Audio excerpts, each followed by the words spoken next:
Peristiwa itu terjadi pada tanggal 20 September 2022. Jadi pada saat ada unjuk rasa di kantor DPRD Tobelo atau Halmahera Utara, pada saat pengamanan Polres Maluku Halmahera Utara itu melakukan pengamanan dan diantaranya menggunakan anjing pelacak atau K9.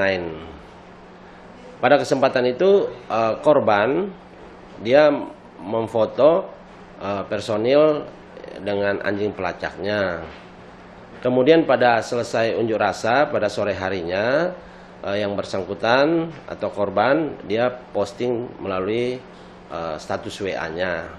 Malam hari keempat oknum tersebut mendatangi rumah korban dan mengklarifikasi apakah benar dia yang melakukan postingan, tetapi korban saat itu mengelak dan tidak mengakui perbuatannya, sehingga keempat personil tersebut membawa korban ke Mapores Halmahera Utara. Di sana dilakukan tindakan-tindakan fisik dan ada kekerasan di sana.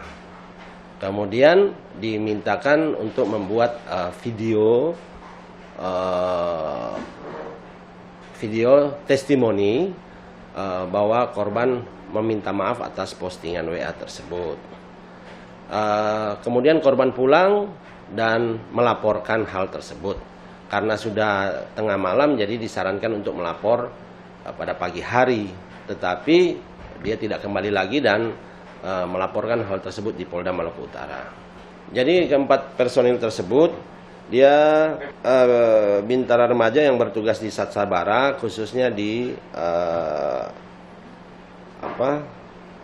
K9 untuk anjing pelacak.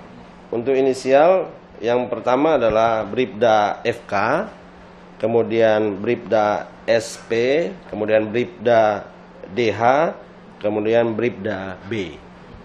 Ya, jadi sesuai dengan perintah Bapak Kapolda bahwa terhadap oknum anggota Polri, khususnya oknum anggota Polres Halmahera Utara, keempat oknum tersebut diperintahkan oleh Bapak Kapolda untuk ditindak tegas. Jadi saat ini keempat personil itu diproses baik secara pidana, kemudian dengan pelanggaran etik. Saat ini keempat oknum tersebut sudah dilakukan penahanan dengan pelanggaran etik di Polres Halmahera Utara. Tetapi kedua kasus tersebut semuanya ditangani di Polda Maluku Utara, baik pidananya maupun etiknya. Jadi sesuai dengan perintah Bapak Kapolda bahwa kita akan secara profesional dan tegas terhadap keempat oknum tersebut. Dengan sudah dilakukan penahanan, berarti untuk pelanggaran etiknya dia sampai saat ini terbukti. Kemudian untuk proses pidananya masih dilakukan penyelidikan dan pemeriksaan saksi-saksi. Apabila nanti digelarkan terpenuhi alat buktinya, makanya akan ditingkatkan untuk penyidikan, kemudian akan digelarkan untuk penetapan tersangka.